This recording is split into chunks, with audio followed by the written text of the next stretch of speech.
Your time is now. The world needs leaders. It's up to you to answer the call. Be better in business. Be better in life. Joined by our host, Chris Book. This is Leading by the Book. Hey guys, welcome to episode 20 of Leading by the Book. We have some extra special guests with us today. So we are joined by Roger Hurni and Dave Anderson, and they are the founders of Off Madison Ave. And the background here is that Off Madison was the first job, and actually the first internship I ever had a good 15 years ago, maybe? That sounds about right. Yeah, it's been a little while now. I've lost a little bit of hair and gotten a little bit more gray. But we want to talk to these guys for a variety of reasons. One, and perhaps most significantly, this is the 20th anniversary of Off Madison Ave, which I think, especially in the agency business, which is what you guys do, and we'll get more into that in a little bit here, that's a big deal. Agencies don't typically stand the test of time like that, and specifically partnerships don't stand the test of time like that as well. So I think your partnership is certainly something that we want to touch on here. But just the fact that you've created a company like this in a market like this in Phoenix that has really had staying power like that, I think is really interesting for our guests to listen to. Now, in addition to that, you've had a couple other endeavors along the way as co-founders here. And right now, you have Lighthouse PE. And how would I best describe that? Would you call it a location services firm or? Lighthouse PE is a proximity marketing software development kit, SDK, for applications so that you can understand an app's users' behaviors and then be able to provide them the right either experience on the app itself or a human-to-human connection by sending them a company representative when they're on your property. And I've gotten a chance to actually head into your offices here and take a look at the technology in recent weeks, and it's pretty cool. And I think the future is bright for you guys, and I think you're going to start hearing that name a little bit more here. But for the sake of this, I want to back it up a little bit. I want to talk about the history of OMA, and for you guys specifically, how you came to work together, what was the relationship like, and in those early days, how did you really get to the growth stage where you ultimately found yourselves? It started with Dave showing up in front of my house saying, I have an empty credit card. You want to start an agency? There's a lot of truth to that. Well, for years we would talk about the VC funding, and VC stood for Visa card in that case. But really, what was the crux here? Did you guys, I mean, obviously you knew each other prior, but what was the relationship like prior to creating the company? So Roger and I both worked at another agency here in town where Roger was the CD creative director. And I had gone to this agency and started the PR group and kind of moved into a general manager role. And for a whole host of reasons that can be told over a couple beers some night, Chris, Roger, and I just decided to go off and start our own thing and kind of brought together the creative world and the public relations world together into an agency. There were conversations, though, around understanding what could be next inside of an agency. Digital was just kind of getting started. You know, the web was kind of a thing. We saw an opportunity based on our acumen with how groups inside of an agency should connect and how they should work with clients and not just produce ads. That you should be agnostic by channel. You should be agnostic by message. We weren't able to do that at that last firm. And so it became evident pretty clearly in about a year conversations, over the course of a year, there were a lot of conversations around that subject matter. It became sort of a foregone conclusion that we should start a place. And then the stars just sort of aligned and we said, okay, let's go build the first agency that does these types of things.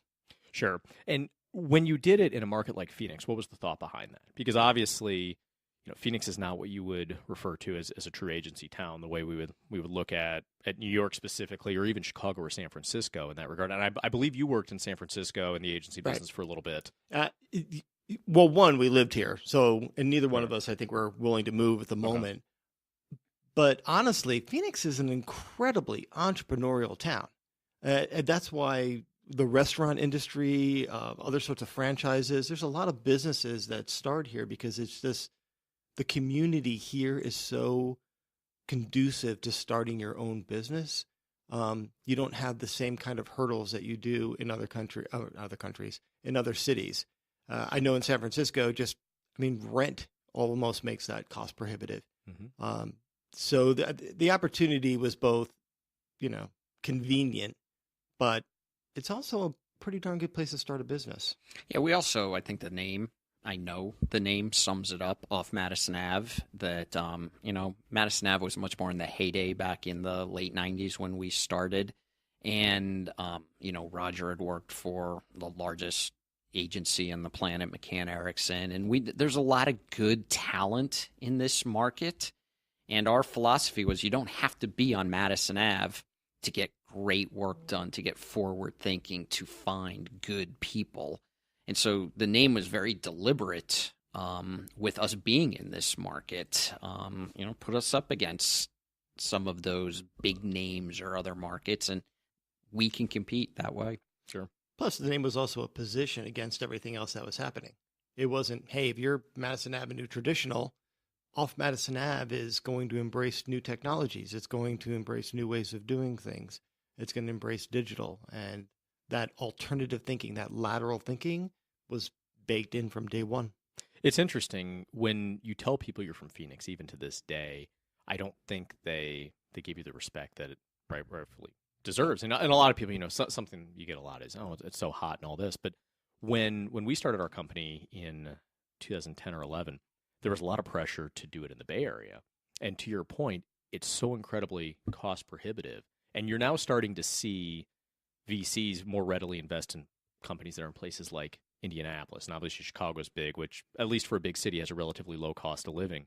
But Boulder really popped up there. A lot of these kind of mid-major cities really started to establish prominence. And, a place like Phoenix, for instance, you've got a university here, a couple major universities very close. It's at one point, I think, was maybe the 5th largest metropolitan area in the country.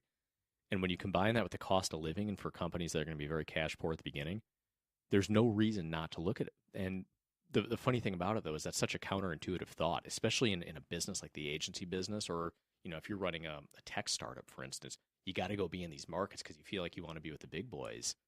Well, you're going to get pretty dismal results if you do that. So I think that's an interesting approach. Well, look at a company like Zappos. They started off in VC and they ended up going to Las Vegas, not because of technology, but because that's where the service industry was. And they felt they were more of a service-oriented company than a technology company. Yeah. So, and they've done obviously pretty well. Yeah, and times have so drastically changed too. We alone have employees in Maryland, in Boulder, Colorado, two in Boulder, Colorado, in Southern California. The location is important, but not as important as it used to be. Sure. And Roger's right. We have a governor who's a former entrepreneur here. We have an incredibly entrepreneurial, friendly environment here, pro-business. I'm a Sun Devil, so I have to say this. So look what's going on at ASU with the entrepreneurial school. Sure. And what they're doing from a technology. This has become a great place to start and grow a business. Another place that doesn't get enough love is ASU specifically. ASU has the stigma of being a party school and all that, and I think that probably follows anywhere when you get to go to school and wear shorts 365 days a year. But for somebody that went to a lot of schools, the education that I got at ASU matches up anywhere else. And I think at the end of the day, it probably just comes back to the student themselves and what they try to get out of it. Yeah. But that's a stigma we have to fight. Number one most innovative school 2 years in a row over Stanford and MIT. That should make you a real school. Sure. Yeah. Oh, plus I think they've got, depending on what study you read, they're either number 1 or number 2 journalism school in the world. Yeah.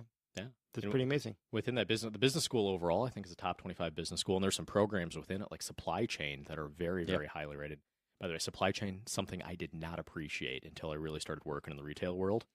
That is a significantly important endeavor. So good for them for that. So going back to the early phases of the company, for each of you individually, was this your first company? Startup? Yeah. The first company you other than the shoveling snow or cutting a few lawns, entrepreneurial stuff. Anything significant? Yeah, anything significant. I freelanced for a few years. It is your own sort of gig, but it's not there's no legal entity. Sure. There's no employees. And so I think that's a fascinating thing to dive into, because your first real company on its own, it's kind of an oh crap moment a lot of the times. Was it better or worse having a partner right out of the gate? Because for a lot of people, having somebody to share that burden with and to bounce stuff off of is very good. But it can also go the other way for people and be a tremendous challenge. I thought it was good. And honestly, we sort of had 2 to 3 years of a test practice, because we ran the other agency day to day. And so we understood our roles, and we understood where we needed to make decisions. And I think that honestly helped out, because I think we had 2 or 3 years of sort of training that we didn't realize would come in handy. Yeah.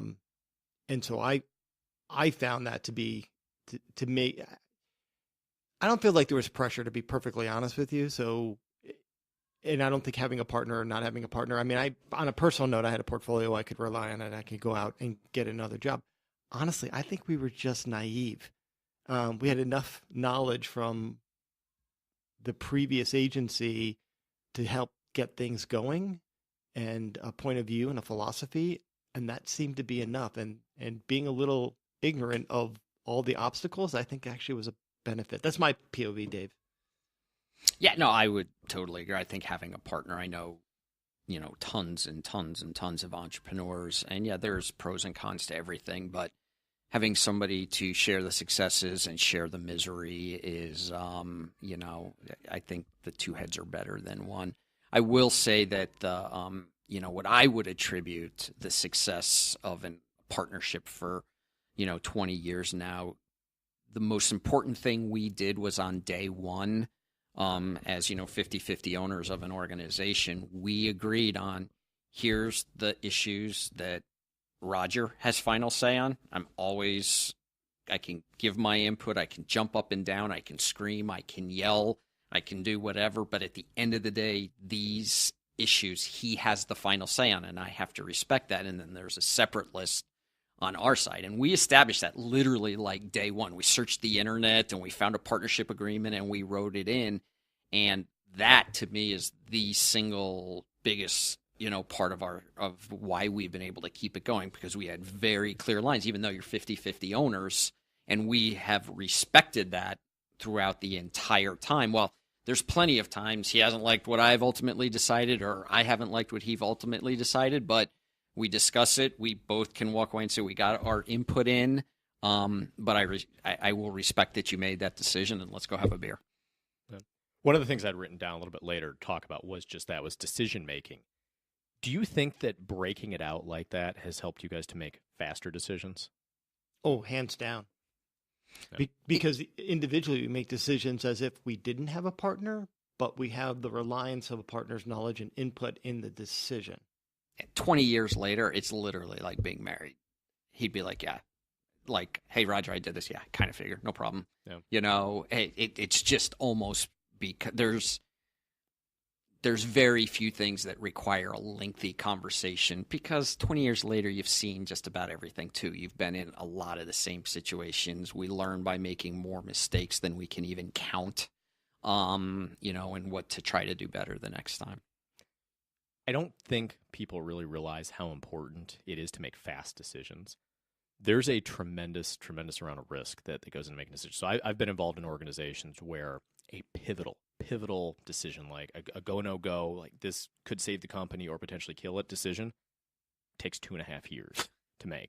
And it's not just like from beginning to end a process. It's like, all right, we've done all the work, we've done the analysis, we're sitting here, we're in this room, we're going to make the decision. And then it's next week, well, let's look at this. And then the following week, it's let's look at this. And so even if you were to make that wrong decision, that's actually better than making no decision. And I think part of your staying power has to be linked to the speed with which you were able to move. And obviously, you guys have employed technology and really had that thought process from the early days of the company. But the way you make decisions is something that I don't think people appreciate nearly enough in terms of the health of an organization. Well, some people just get paralyzed by all the data and concerned about, what if I make a mistake? Oh my gosh, we've made more mistakes than I can count, as David attributed to. But if you make a mistake, you sit there and go, okay, now let's just go fix that one and not do that one again. Yeah. And it's, believe it or not, it's a lot easier to fix something and move forward in a positive way than it is to just belabor it until you're paralyzed from even making a decision. Quick case in point. I don't even know what the subject was, but Dave just recounted this to me the other day. We had our CFO need to make a decision on something. And he said, Dave goes, what do you want to do? He goes, well, I'm still looking at the data, she was saying, and still contemplating the decision. He goes, just make a decision. Because the worst thing is that's a mistake and we fix it. There are very few things that are truly fatal, but we make decisions as if every one of them is fatal. Yeah, absolutely. If I could go back 20 years to day one, and, I talk to a lot of entrepreneurs. I'm part of an entrepreneurial organization. If you're going to be an entrepreneur, you just got to accept that you're going to fail at probably more things that you succeed at, and you just got to look at them as learning opportunities. Sure. You just got to be okay with failure, and you know what? You got to, in a weird way, you got to celebrate it. You got to be like, well, it's a hard lesson to learn, but I learned it, and I know when, there's so many things. I think so many, younger people, entrepreneurs, people starting out are so afraid of making mistakes and the shame that goes along with it. It's just part of life. Get over it, learn from it, and go forward. Yeah, there's value to be had in all of this.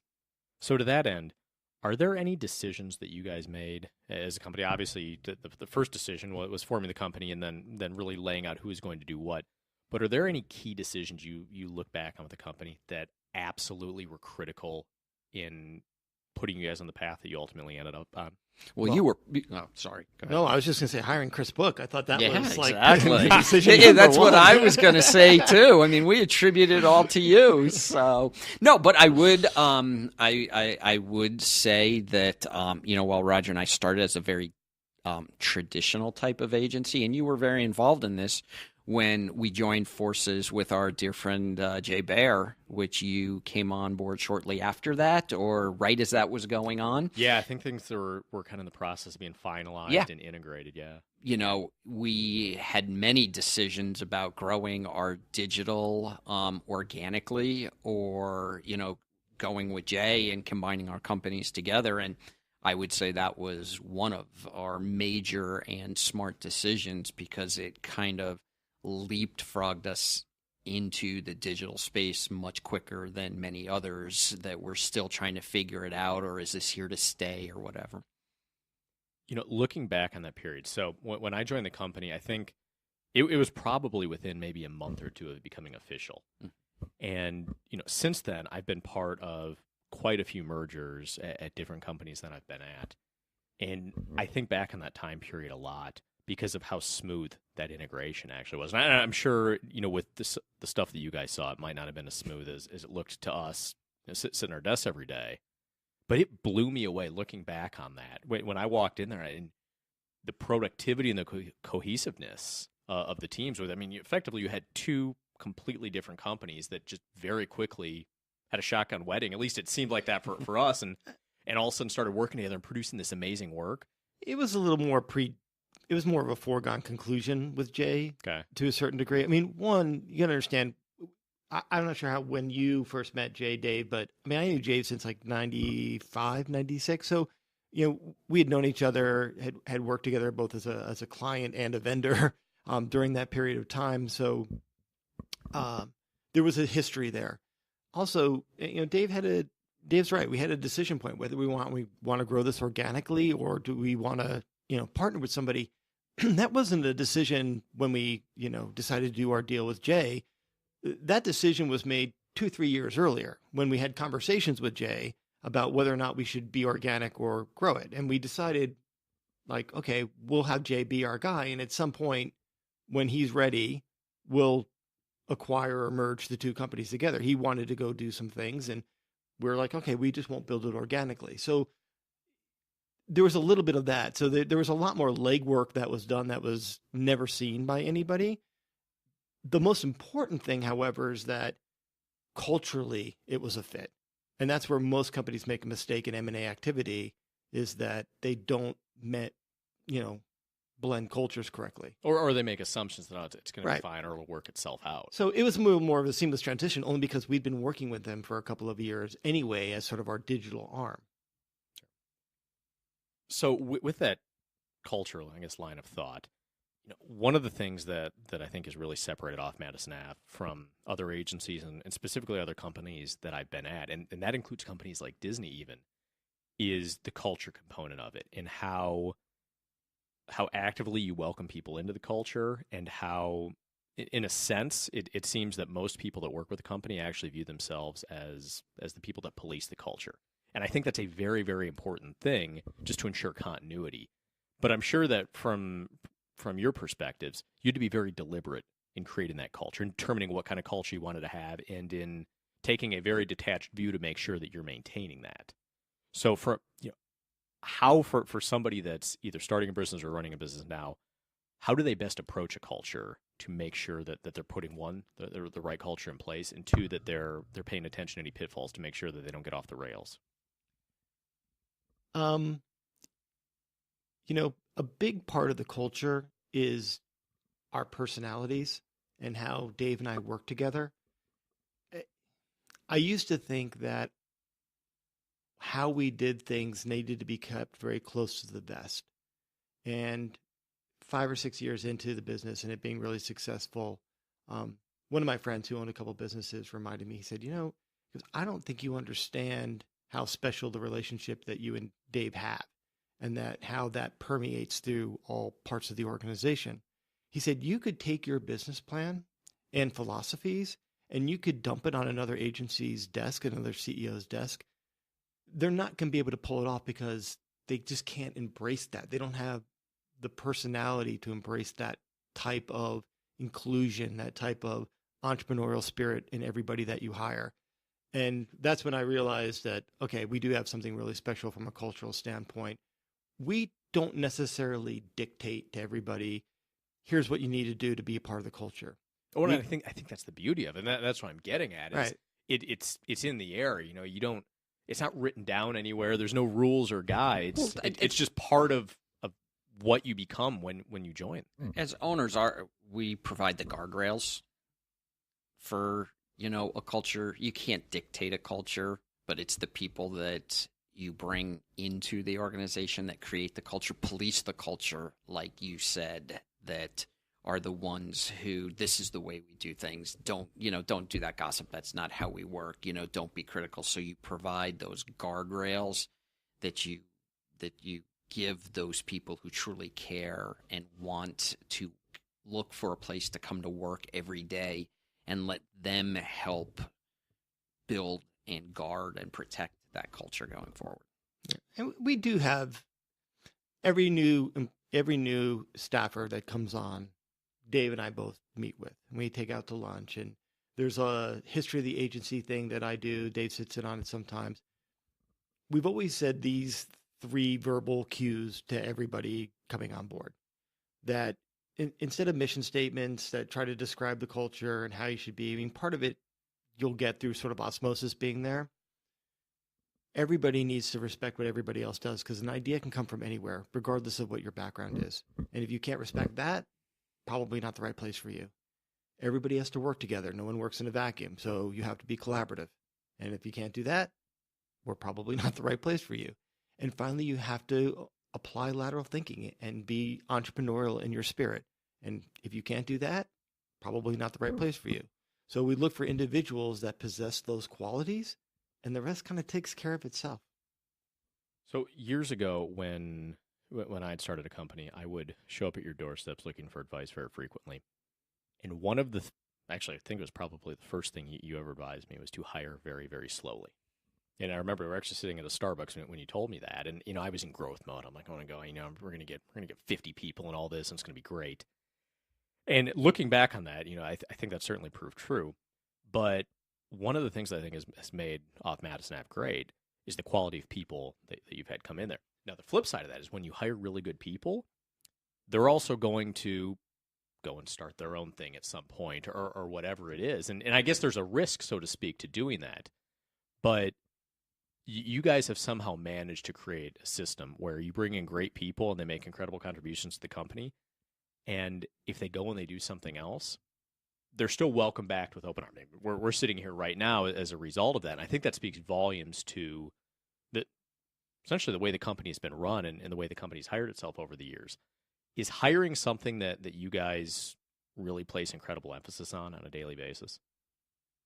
Yeah, absolutely. Truth be told, we're not super involved in the hiring. We've hired great team leaders, group heads, department heads that are responsible for that. But again, we've provided the boundaries to bring those people on and stay within there of the cultural fit, the level of smarts, the testing. We do all of that. But yeah, I remember talking to you about that, about hire slowly, but I think I also said fire fast. And the fire fast is more important about protecting a culture than hiring slow. And we've screwed it up so many times and let bad people stay around too long that has a detrimental effect on a culture. So there's the two sides of that: hire slowly, but also fire part ways, quickly. And as far as, people going on and doing other things, as long as you do it the right way, we had a great time working with you, working with Jay, a whole host, Chris, Sietsma, yep. And every single one of you handled your going off to do your own thing professionally, respectfully, left on great terms. And why would we as entrepreneurs not support anybody else who wants to become an entrepreneur and do their own thing? Just it's do funny it the right though, way. That's not the pervasive thought on that. Surprisingly enough, it's if you leave, I'm going to be offended by it. Whether it's pride, ego, whatever it is, people don't handle it that way usually. Yeah, all right. So let's look at the lateral thinking part of this. They don't handle it that well because they're not seeing the forest for the trees. When it's done correctly and we're supportive of people leaving to go do their own entrepreneurial things, start their own company, write a book, do whatever, and we've lost quite a few people to that. The benefit to the agency is that invites more people to want to be a part of our agency that want to eventually do that in their career. So we end up getting smarter people because we supported the smarter people who left. And when we I think for companies who try to hold too tightly on to employees who have those desires, I think that's to their detriment. So we've been a benefit. We've benefited from people like you and Sietsma and Jay Bear and others. By you leaving and doing and being successful, it's actually helped us attract better talent because they know that this is the place where they can really grow. And Sure. I think it's helped us more than it's ever hurt us. Yeah. So switching gears here a little bit, for those that don't know you guys, your personalities could probably not be more opposite, and that's been something, and you alluded to it, but that's been something that I think over the years of the agency, it's always been a joke about just the complete difference in the way you guys approach things. Is that one of the key strengths that has allowed this partnership to survive so successfully? Oh, I hands down. I also think it comes with mutual respect, though. I mean, when Dave talks about like, hey, on paper, we outline very specific roles and decision points. Anybody can do that. The trick is, can you live with it? Absolutely. Can you actually say, can you do that? I mean, I remember there was a client that wanted us to, wasn't even a client. They came to us and said, hey, I've got like $600,000. I need to get these things done, these TV spots done in the next 4 weeks. And it was over the holidays. And the more I got into it, I was like, there's no way. This guy's like bad written all over it. Dave clearly wanted us to do it from a revenue standpoint. And I said, this is just a point of failure. And he literally said to me, he goes, you know what? I completely disagree, but it's your call. And there was never a word said about it after that. Has that happened frequently over the years? I don't know how to define frequently. It just becomes a matter of business after a while. It's literally just like, oh, okay, it was right before. It was right. You kind of, you just get to know each other and the decisions you learn from them and what to go. Now, have we ever had like a major disagreement? I don't think there's ever been like yelling at the top of our lungs, but that the next day it's a little bit, hey, Roger, hey, Dave. Yeah, of course. But I can count those on literally one hand, less than a dozen times easily. Just because I think Roger hit the key word. It's the respect. You just have to be like, okay, this is my part of the game. This is my contribution. This is what I'm doing. This is what I, maybe know more about. I've studied more. I've learned on, and you got to respect that. I can't even draw stick figures, so who am I to give any creative input on what we're doing with a client, Being able to draw and creative ability from thinking perspective are mutually exclusive, Dave. You have the other. But, I don't think it happens frequently from the standpoint of this is a major thing, and I'm going to defer to you. I think it happens in so many smaller ways frequently. It can be how Dave handles one-on-one with the staff. Like, I hate handling staff issues. I really do. And so he wants to take that on. More power to him. He says, hey, this is the bank I'm going to go with because we have this and that relationship with so-and-so. I'm like, all right, whatever. It's not that I don't care. There's a trust factor that he's going to make the right decision, that he's making that decision in the best interest of the company. It also frees up bandwidth for you. Yeah, absolutely. You're able to fully immerse yourself in what you're doing because I know that these things over here are taken care of. Taken care of. Just like he knows that I'm not going to worry about that client issue that is they're irritated because of something we messed up or something like that. And I step in to go solve it. And he goes, yeah, I'm never worried about that. If I know that you're on it, then I don't worry about how that client's going to react. So there's such an element of trust with that. Now, you guys worked together, obviously, before creating the company. So did you come in with the necessary level of trust? Or, presumably the trust has grown over the years. But I think a lot of partners initially do struggle with that trust. They have somebody they think is smart or they think can help them or has access to capital or whatever it is. And you get in bed with somebody that is ultimately not the right person for you. And obviously that is one of those mistakes that's incredibly hard to back out of. But this idea of trust for entrepreneurs, how much trust do you need in a partner going in? A lot. And we trusted each other, but it definitely took time to grow. When there were decisions that need to be made, there was a lot more conversation about it in the early days. Well, why? What about this? What about that? And then you get to a point that you're just like, okay, I get it now. There's a trust level. But we've also been in another venture where we brought in a third partner, and that didn't work out so well. We've had our failures with, adding another partner, not to the off Madison Ave business, not the agency business. It was a publishing company a long time ago. And that did not work out well because turned out that the trust wasn't there on any of the parts, and it turned out to be a failure, an expensive failure. Yeah, it did. I don't think it's solely trust, though. I do think there was a level of trust starting off the business. There was a much, much higher degree of respect for what he brought to the table and respect probably for what I brought to the table. I honestly think that's the bigger problem for entrepreneurs starting off. Or there's such, I've said this before in kind of a joking way, but many a true said in jest.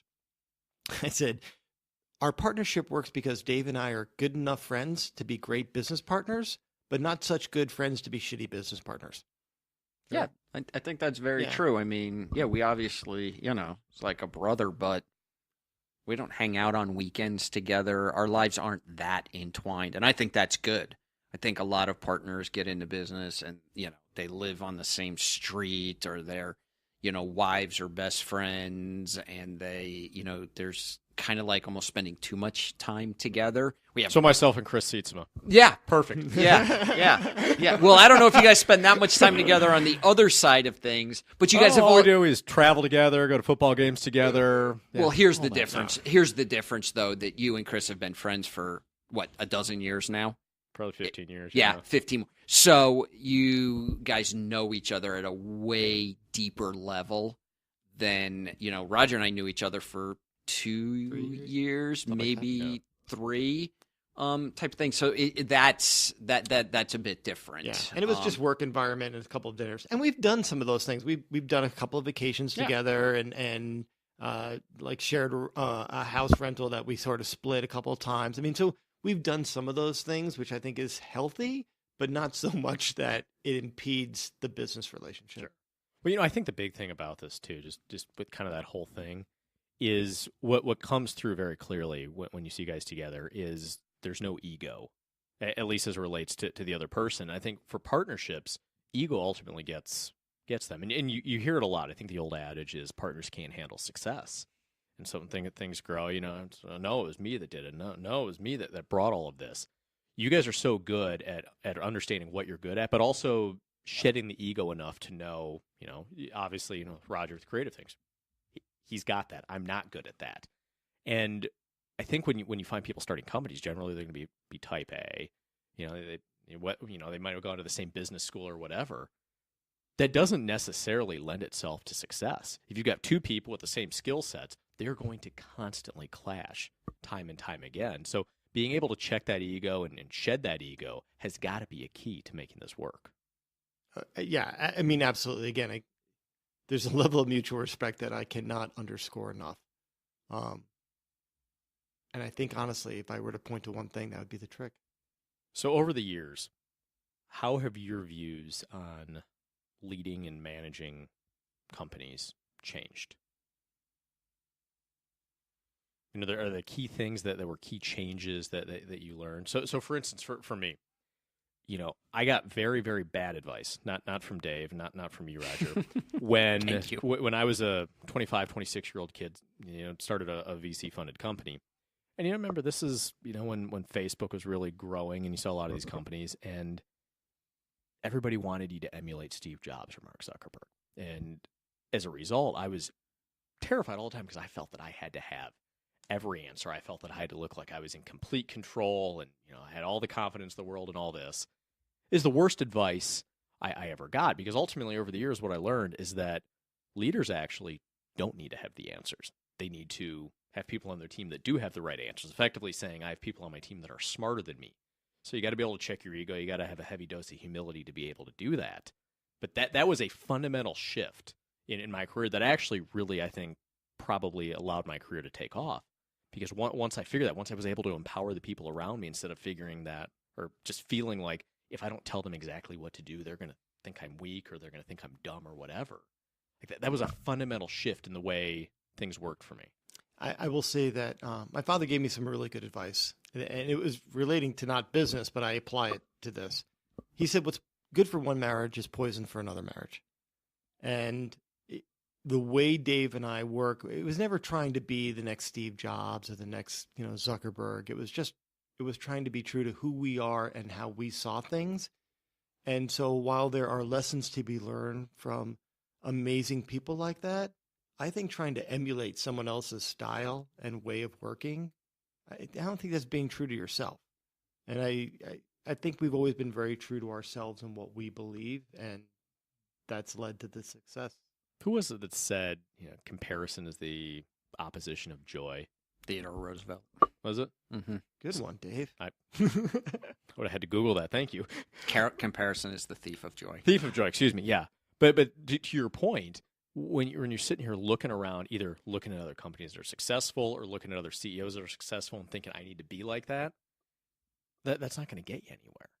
Well, first you have to define what success is. Success means something different to everybody. And so many times it's associated with just money and that, which is, in my view anyways, not the case. Chris, kind of the learnings that you have is, you start a business, you do think you need to have all the answers, be the leader, be the person, hire great people, give them a great runway to success, be there to support them, be humble, admit your mistakes. And if you let the people around you thrive, you as an organization will thrive. I spend now most of my time, working with our leadership team, developing great leaders. Because if you can develop great leaders and then they develop great leaders below them, you have that constant, flow of people that are looking to succeed. It's insurance too. Well, it is absolutely insurance, but nothing. It's awesome when you see somebody who's been with you 5 years move up the ranks and take on more responsibility and learn to be great leaderships. And leadership isn't being a great person of your craft, knowing how to do your craft better.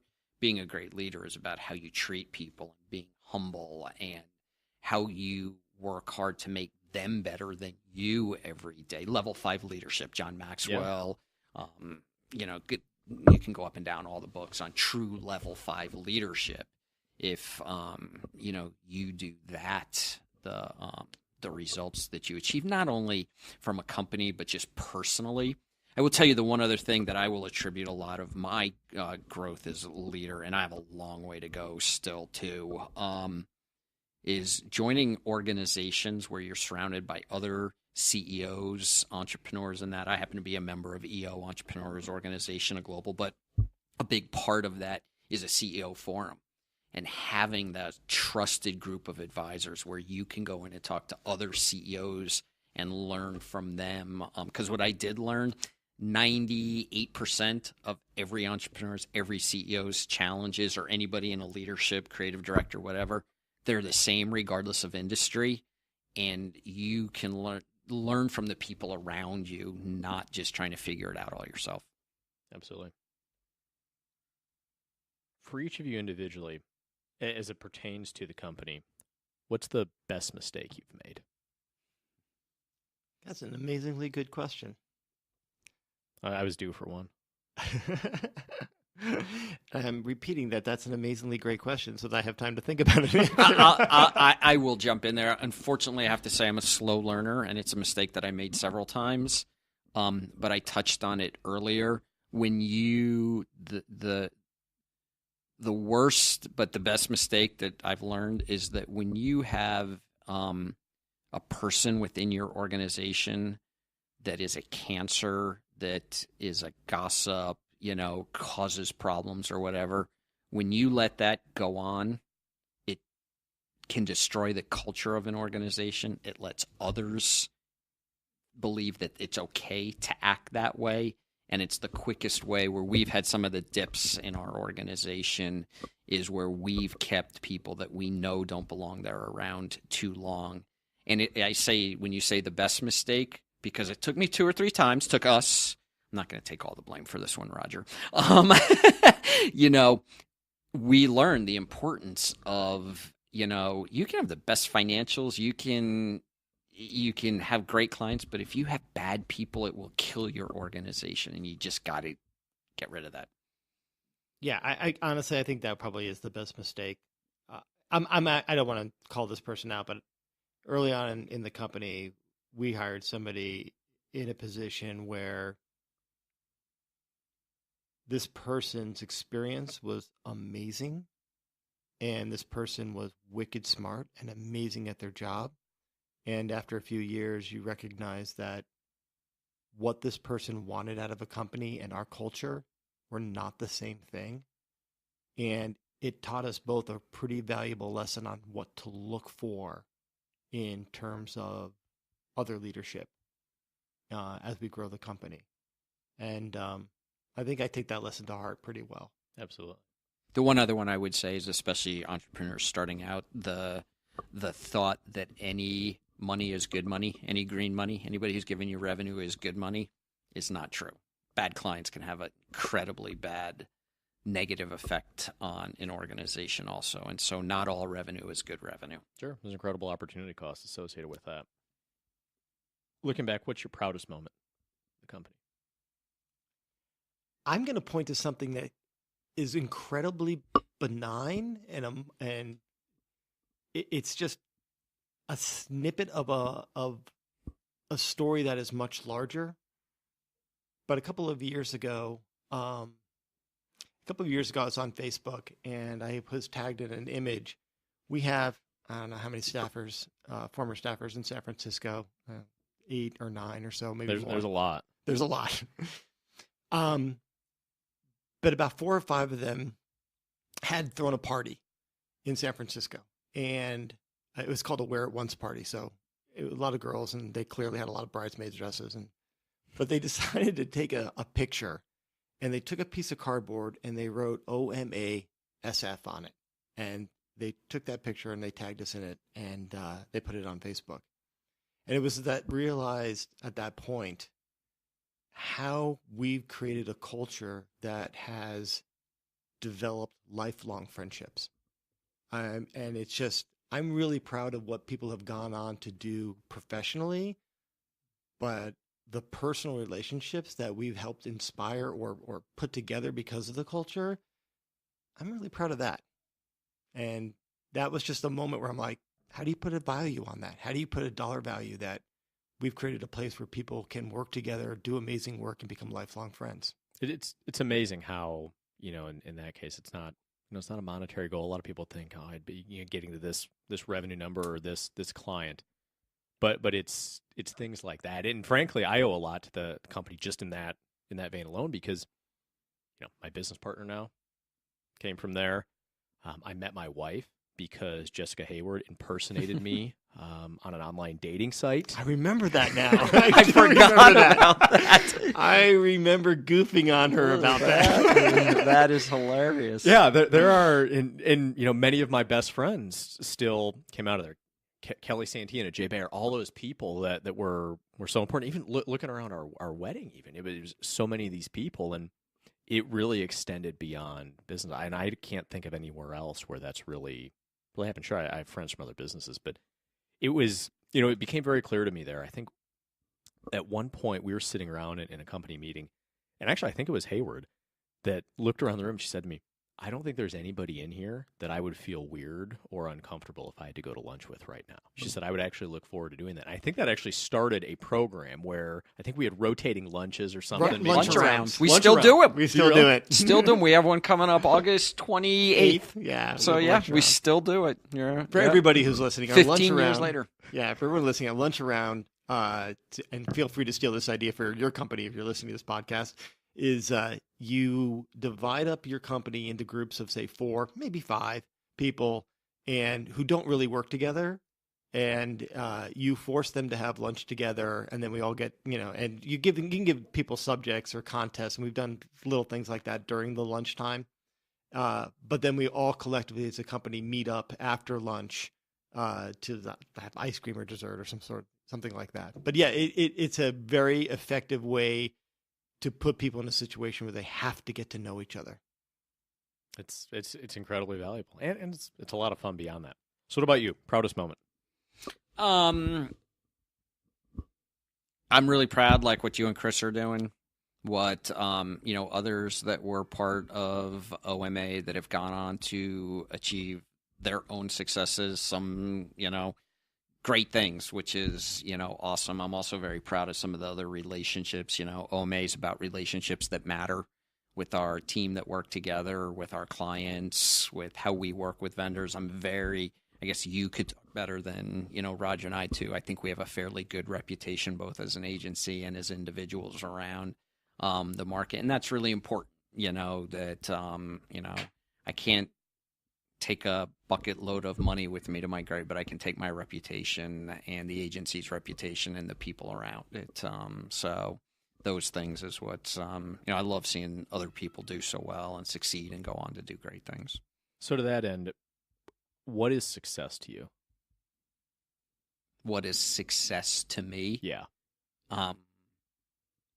Success to me is about, being happy, enjoying what I'm doing. I still, 20 years later, while our roles have definitely changed, I still love what I do every day, get up and doing. Success to me is a great family. I've been blessed beyond what I should be with a family. So, if I look to my core values that go to integrity and a happy and supportive family, continuing to learn. But also I think that it's fair to say that Roger and I, through Off Madison Ave, made a difference in our community in some ways too. We've supported tons of nonprofits. We've done work. We've given money. Roger and I have both sat on and continue to sit on both local and global boards now that we're both on, and that we've made giving back an important part of Off Madison Ave that has gone through many organizations in this community. What about you? What's success look like to you, Roger? I would love to just say ditto, because I think Dave and I see things the same way. I think it is about how have you built enough of a not a legacy about me personally, but a legacy in terms of the quality of the company and the quality of people's careers within and beyond that company, and having a great family. And so that all of that feels more important to me than how much money we ever made in the company. And so that level of reputation, that level of legacy, to me, that is a marker of success. So, kind of last train of thought here, the future. Do you guys actively talk about what you want the future of the company to be, or do you have plans for the future? I'm making it up as I go. I don't know about Dave. Absolutely. We absolutely do. I mean, you've been there with it for a part. You look back to what we were doing on day one of this organization, from mocking up ads and sending out press releases to what it is today. Like many industries, the marketing advertising is in a constant state of evolution right now. And, we've tried hard to stay ahead of that from traditional to digital to now software company that we're incorporating into that. And a lot of other new technologies that, we've built a software component of our organization now. So, yeah, we constantly, 20 years later, is to how do we continue to sustain and grow? And it's not a maintain mentality at all. Yeah, I don't think the future goal for us has ever changed, because we've always been about how do we as an organization, through the relationships we build, stay at that forefront of how brands and customers need to communicate. And there's no finish line on that. The tools have changed, the channels have certainly changed, and skill sets have changed. But that intersection is a place that we always like to be and to hang out. And again, there's just that you're always going to be pushing forward toward that, because you'll never actually ever reach that goal, because you're in a constantly changing environment, and complacency would be the killer. Well, the best goals are truly never achievable. You're exactly right. Yeah. There is no finish line. Exactly. It gets back to loving what you do. Success continually changes. There is no finish line. People like us, you included there, sorry to include you with us, but we're never happy with, that we've reached the pinnacle, that we've gone as far as we can. There's always the next thing. And that, again, that's not money by any means. That's, what we achieve in our professional lives, our personal lives, all kinds of stuff. There's definitely an appreciation for the status quo, but the status quo is not a comfortable place for us to be. No. But to your point, the certain amount of money or whatever, it's all a facade. So I had a chance to talk to several billionaires, and I would ask them what their biggest regret is. And every single one of them said, I wasn't around more for my kids. Yeah. You get to this point where it's like, time is kind of the ultimate wealth. And frankly, time is probably the closest thing we can actually have if we're looking for a tangible success measure, because time is what breeds relationships and everything else. And those are the things that we can never get back. You can always try to find a way to make more money or whatever.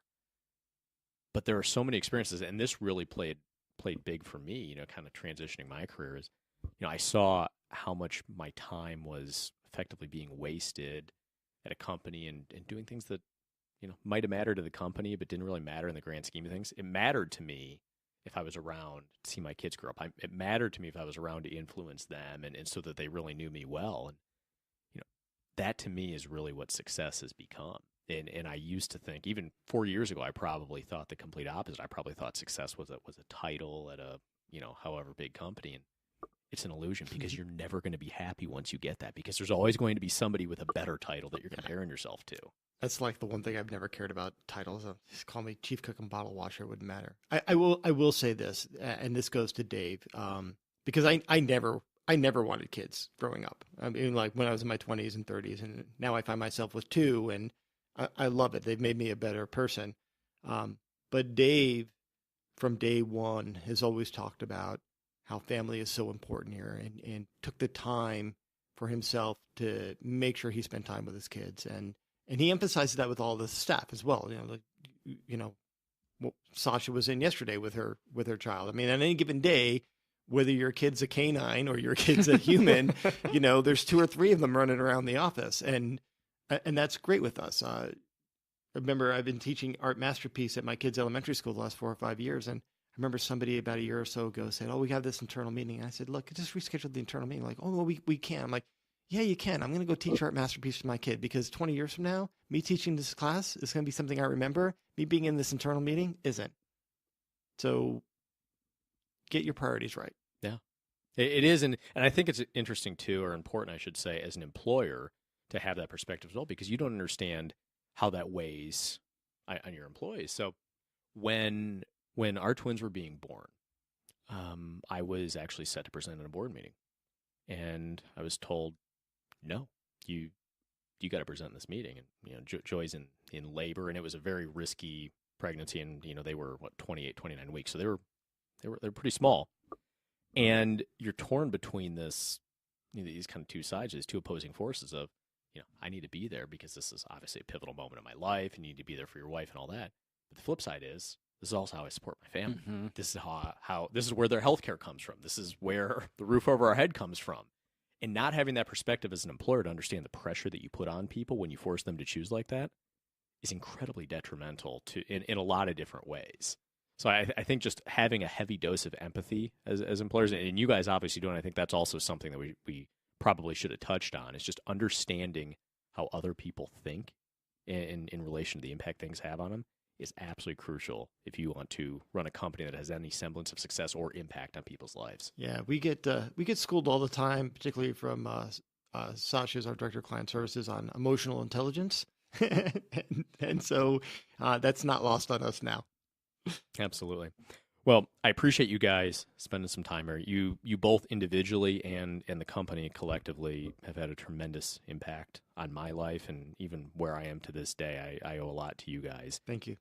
I cannot say enough good things about Off Madison Ave, and I know we have a lot of CEOs and a lot of VP and SVP level folks that listen to the show. If they want to learn more about Off Madison Ave or Lighthouse PE, how do they do it? OffMadisonAve.com, LighthousePE.com. Pretty simple. Perfect. And you can always drop me a line at chris@leadingbythebook.com. Shoot me a message if you want more info or a connection to these guys. Always happy to do it. But to both of you, thank you very, very much. No, thank you. Thank you, Chris. Appreciate it.